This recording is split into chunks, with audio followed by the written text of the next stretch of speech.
सोचो एक ऐसा रोबोट जो पानी की तरह बह सकता है और अटैक होने पर स्टील की तरह हार्ड बन जाता है। अब ये कोई इमेजिनेशन नहीं, ये है पार्टिकल आर्मर्ड लिक्विड रोबोट्स का सच। ये नए जनरेशन रोबोट्स लिक्विड मेटल से बने होते हैं, जैसे कि गैलियम, जो कि रूम टेम्परेचर पर ऑटोमेटिकली मेल्ट हो जाते हैं और एक पानी की तरह बिहेव करते हैं। मतलब रोबोट का बॉडी शेप शिफ्टिंग और फ्लेक्सिबल होता है, जो किसी भी जगह घुस जाता है और फ्लो कर सकता है। अब इसके ऊपर एक special particle type armoured based coating होती है, जिसमें नैनो और माइक्रो पार्टिकल्स प्रेजेंट होते हैं, जो नॉर्मल हालात में सॉफ्ट रहते हैं, लेकिन शॉक, कोई सडन मूवमेंट या कोई हार्ड चीज पर इनका जब इम्पैक्ट पड़ता है तब ये ऑटोमेटिकली बहुत ज्यादा हार्ड हो जाते हैं। ये पार्टिकल्स इंटरलॉक कर लेते हैं और सडनली रोबोट एक सॉलिड बन जाता है। आपने देखा भी होगा एक नॉन न्यूटोनियन फ्लूइड जिसके अंदर आप पंच करते हो या फिर कोई चीज हार्ड तरह से फेंकते हो तो वो एकदम से लिक्विड हार्ड हो जाता है, लेकिन जैसे ही आप उसके अंदर कोई सॉफ्ट चीज डिप करने की कोशिश करते हो तो वो बहुत इजीली डिप हो जाता है। अब ये लिक्विड रोबोट्स बने कैसे होते हैं? सबसे पहले इनके अंदर एक लिक्विड मेटल, जो गैलियम में बात की है, उनका इसका बेस होता है जिससे बने होते हैं। इलेक्ट्रोमैग्नेटिक फील्ड कंट्रोल, जिससे हम रिमोट से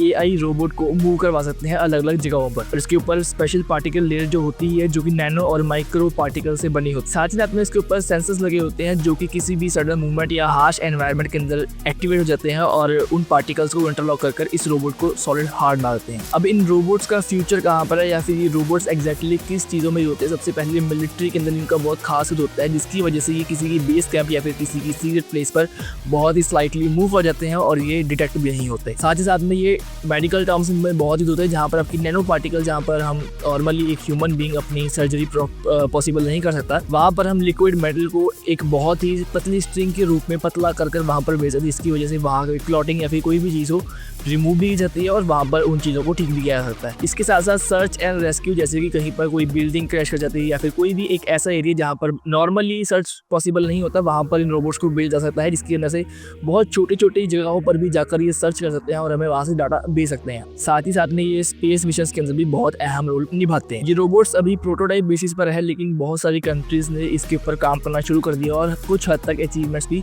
इन्होंने पा ली। अगर आपको इस रोबोट के बारे में जानकर अच्छा लगा तो प्लीज़ कमेंट कीजिए, साथ ही साथ वीडियो को लाइक, शेयर और फॉलो कीजिए।